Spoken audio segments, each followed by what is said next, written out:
a fé, conhecer a Jesus, que nos fala através da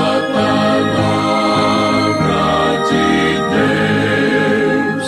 Apresentamos Através da Bíblia, o programa que leva você ao estudo sistemático e detalhado do Livro dos Livros, a Palavra de Deus. Estes estudos são de autoria do Dr. J. Vernon Magui e apresentados pelo pastor e professor Itamir Neves. Convidamos você, ouvinte, a acompanhar esta jornada através da Bíblia.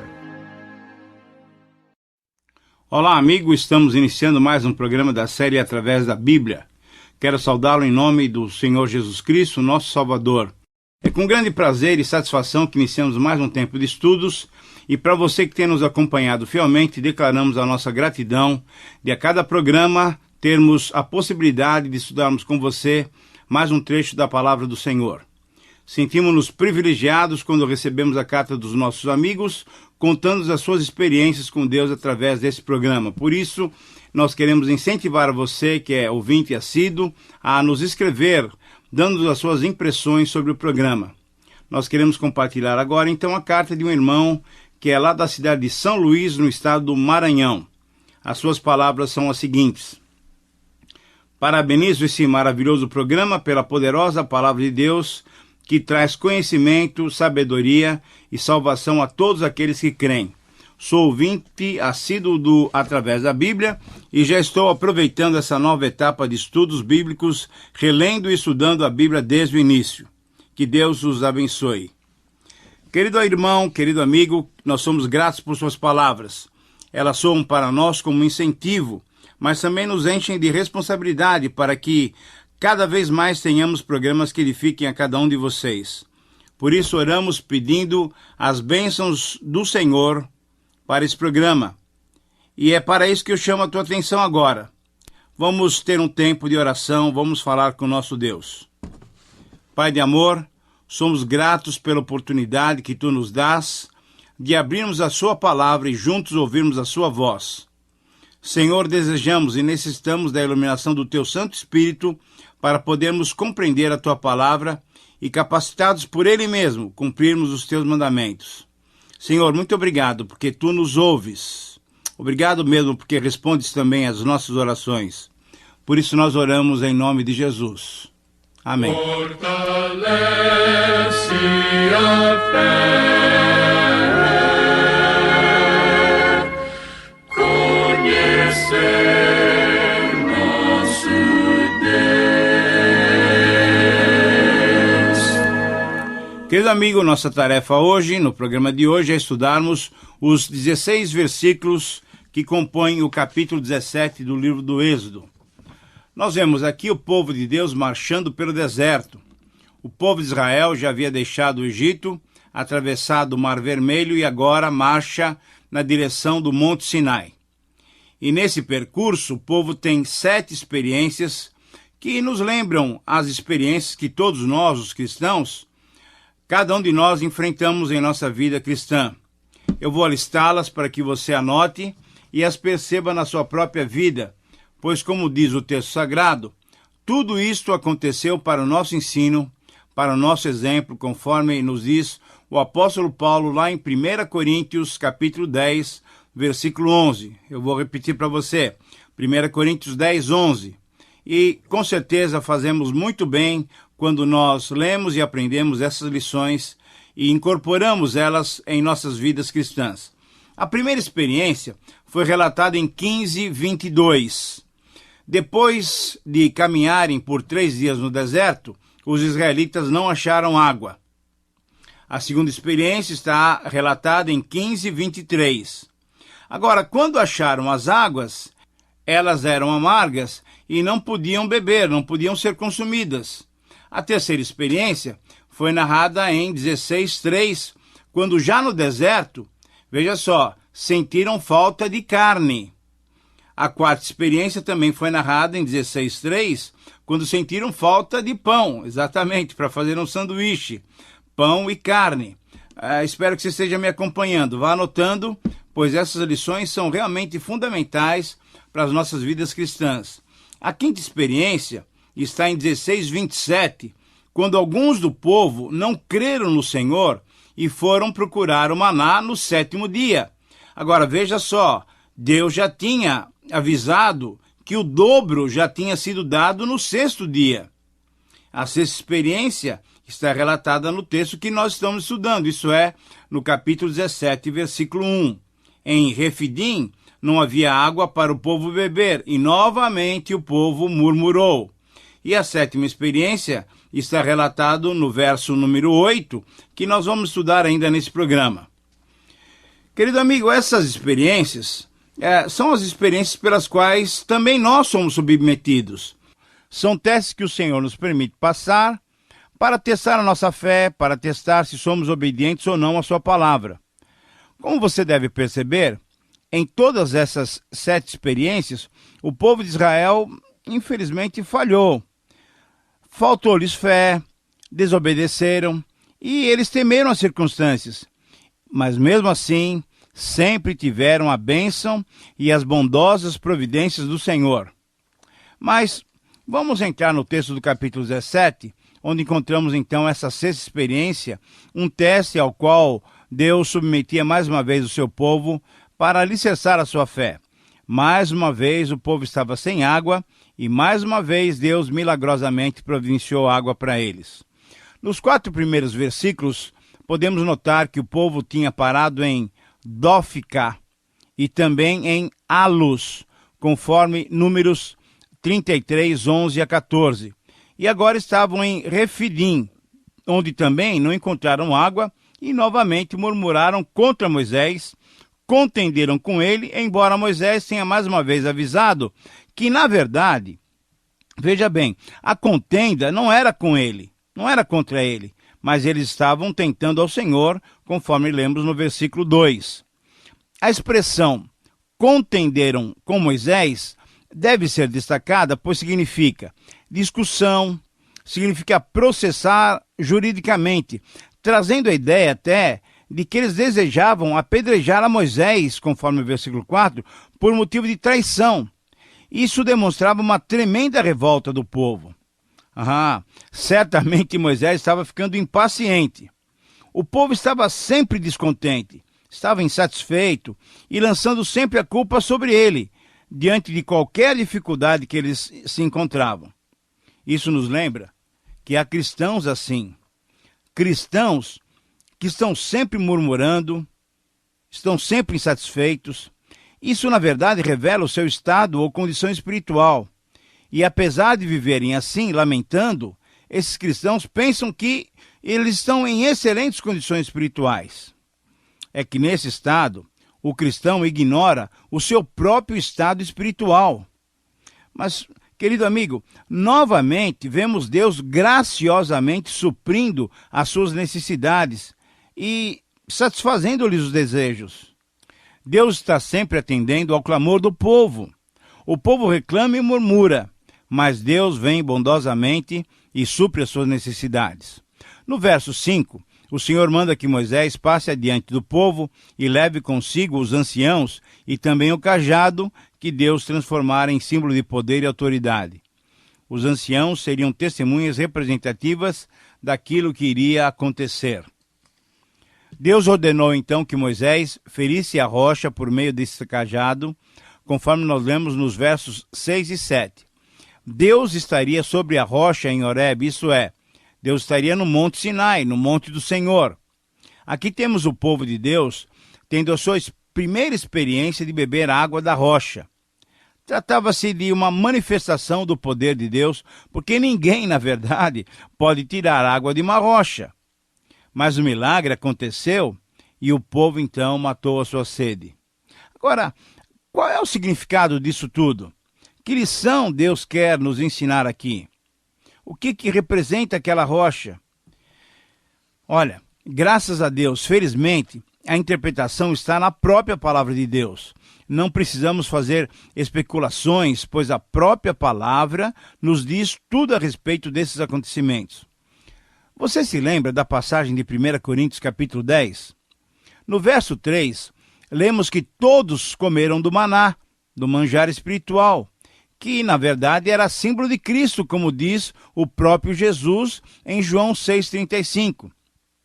E diz também o versículo 4 do capítulo 10 de 1 Coríntios, que todos beberam da mesma bebida espiritual, porque todos beberam da rocha espiritual, e esta rocha era Cristo.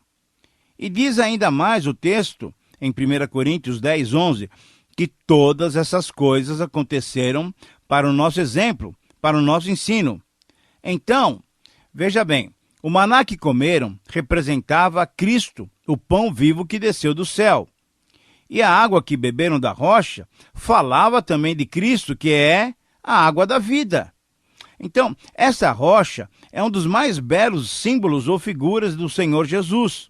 E isso aconteceu exatamente no momento quando o povo revelava mais uma vez a sua incredulidade.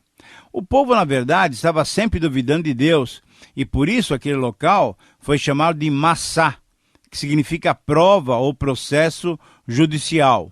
E também foi chamado de Meribá, que significa querela ou então pleito, conforme o versículo 7.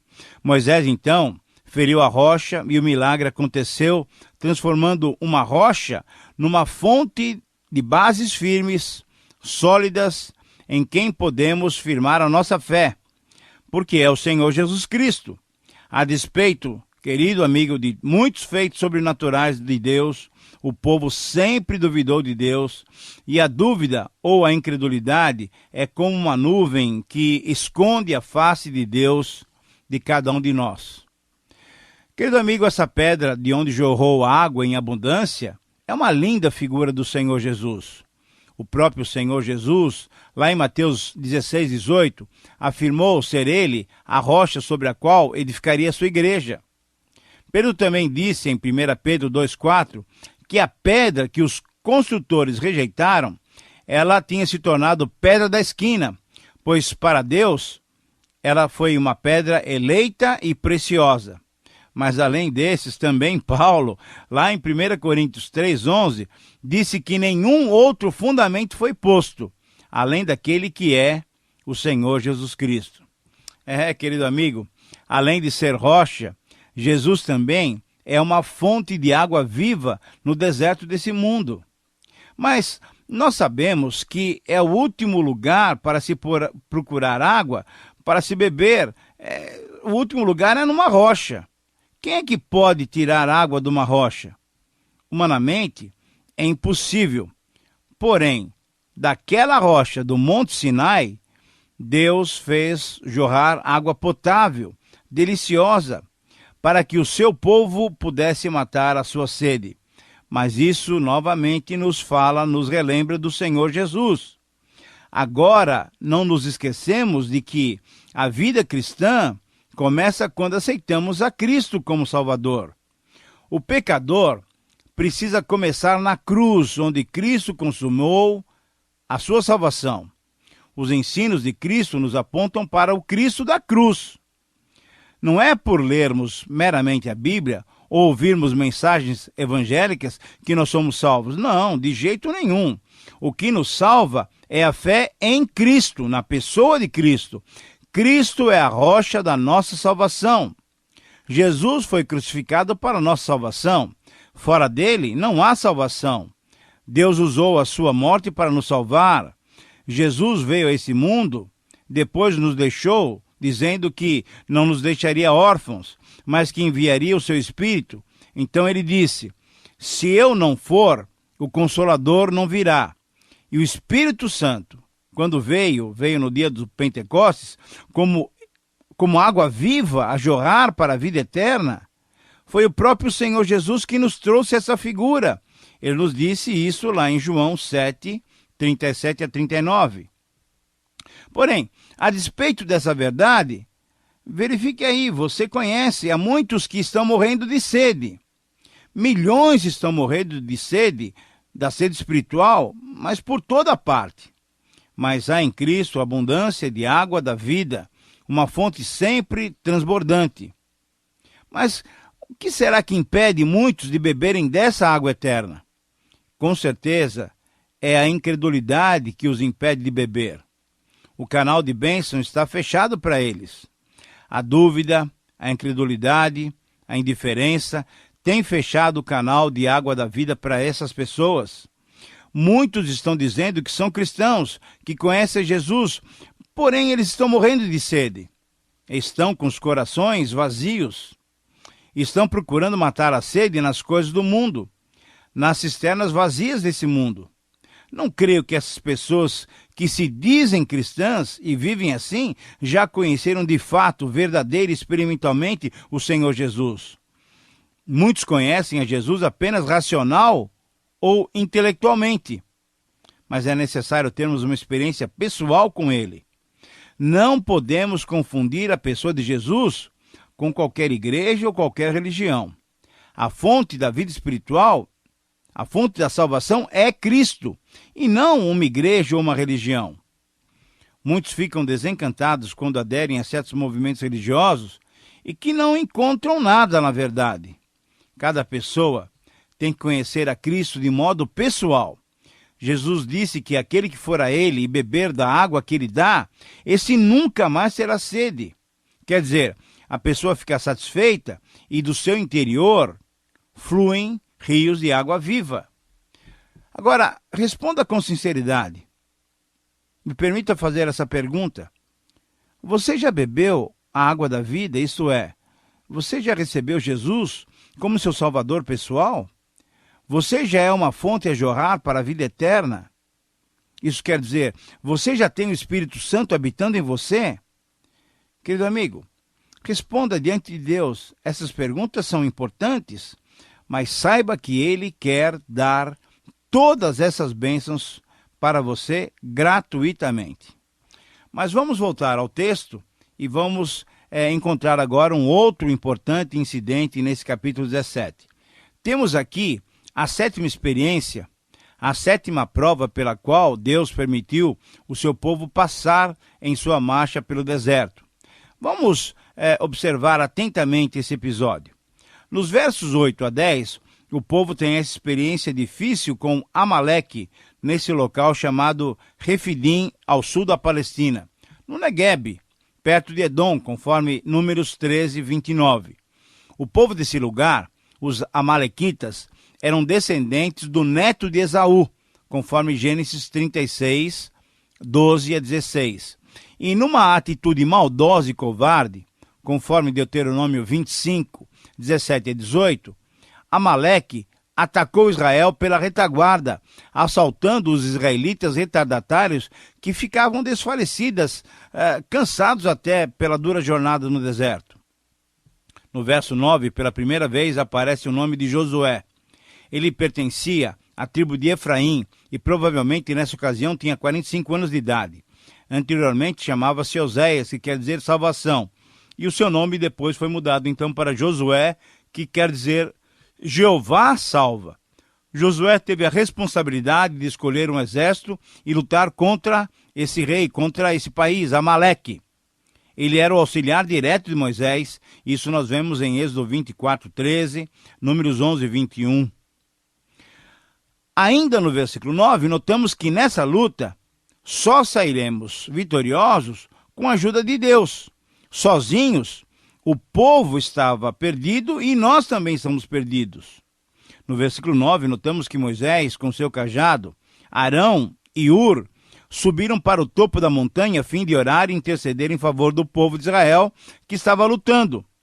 Mas, na verdade, quem eram esses personagens? Moisés, todos nós sabemos quem é. Arão era o irmão de Moisés, aquele que tinha sido seu porta-voz diante do faraó. E Ur, muito provavelmente, era neto de Calebe e era avô do famoso Bezalel, artífice lá do tabernáculo que nós vamos ver e vamos estudar em Êxodo 31. E por que os dois foram com Moisés para o monte, enquanto Josué estava lutando contra os amalequitas? Querido amigo, como dissemos, eles foram orar. É que o segredo da vitória está na oração. Amaleque, inimigo do povo de Deus, pode simbolizar a vida carnal, a vida longe de Deus. Assim podemos ver, por meio dessa batalha, que a nossa vitória nunca poderá ser conquistada por meio das nossas próprias forças. O nosso próprio esforço seria inútil. Notamos então também que o povo de Israel luta pela primeira vez com outro povo. Todos os filhos de Israel lutaram pela primeira vez com esse povo de Amaleque. Todos que pertenciam a Deus, todos eles entraram na guerra. Assim, simbolicamente, é possível ver no cristão a luta entre a carne e o espírito. O apóstolo Paulo fala sobre isso lá em Gálatas, capítulo 5, versículo 17. O espírito luta contra a carne e a carne luta contra o espírito. Nos versos 11 a 13, novamente, de Êxodo 17, vemos que a batalha foi ganha no alto do monte, por meio da oração. Ali no monte, em meio à oração, a vitória foi determinada. A batalha foi mais de oração do que mesmo uma batalha de espada. O povo de Israel não podia ganhar nenhuma batalha pela espada. Os seus inimigos eram sempre mais poderosos. Eles não tinham um exército ainda. O povo de Israel não tinha soldados para aquele tempo. Não havia ninguém com experiência de guerra, experiência de luta, de batalha. Eles eram meros escravos. Eles não podiam lutar com suas próprias armas. Na verdade, eles nem as tinham. Então vemos Moisés que teve que ficar intercedendo pelo povo de Israel com as mãos erguidas. Enquanto as suas mãos se mantinham levantadas, o povo de Deus, o povo de Israel, levava vantagem. Porém, quando as suas mãos baixavam pelo cansaço, o povo de Israel começava a sofrer derrotas e desvantagens. O povo perdia quando as mãos se abaixavam. Isso nos lembra que a oração e o Espírito Santo são os recursos divinos que dispomos para vencermos nessa batalha contra a carne. A vitória vem quando o cristão que anda segundo o Espírito e ora segundo o Espírito e que não anda segundo a carne, esse cristão então utiliza essas duas armas. Temos que andar no Espírito para não satisfazermos os desejos da carne. Temos que orar para fazer morrer a nossa velha natureza. O que temos aqui, então, nesse incidente da vida do povo de Deus, é algo muito importante. Arão e Ur precisavam segurar as mãos de Moisés para que o povo de Deus continuasse vencendo. É por meio da oração, por meio do Espírito Santo, que podemos vencer as nossas batalhas. Nos versos 13 a 14, chegando já quase ao final do nosso estudo, Deus ordena a Moisés que registre essa vitória espetacular para que servisse de memória para as futuras gerações. E ainda mais, Deus promete aniquilar com Amaleque, e que, na verdade, isso ocorreu já bem posteriormente nos dias de Saul, conforme 1 Samuel 15, versículos 7 e 8, e também em 1 Samuel 16, 32 a 33.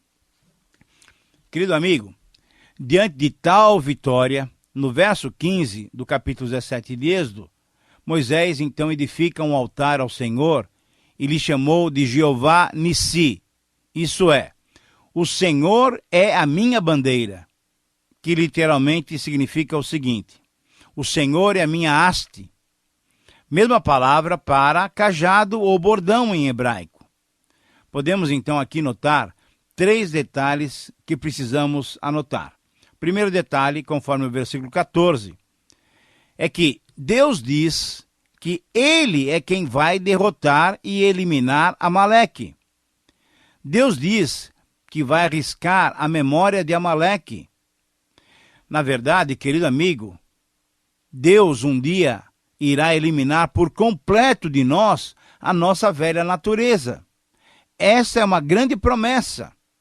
O segundo detalhe é que Deus nunca se compromete com a nossa velha natureza. Nós temos sido envolvidos de uma maneira ou de outra com a nossa carne. Mas Deus terá uma guerra firme contra Amaleque de geração em geração. Isso é, ele vai lutando também, nos apoiando em nossa luta contra a nossa carne, de geração em geração, dia após dia, passo após passo. Isso nos lembra que nunca poderemos eliminar por nós mesmos a nossa velha natureza. Dependemos de Deus. E finalmente, querido amigo, o terceiro detalhe aponta para o fato de que essa luta é a luta, na verdade, da carne contra o espírito. Existe um constante conflito entre o espírito e a carne, e entre a carne e o espírito.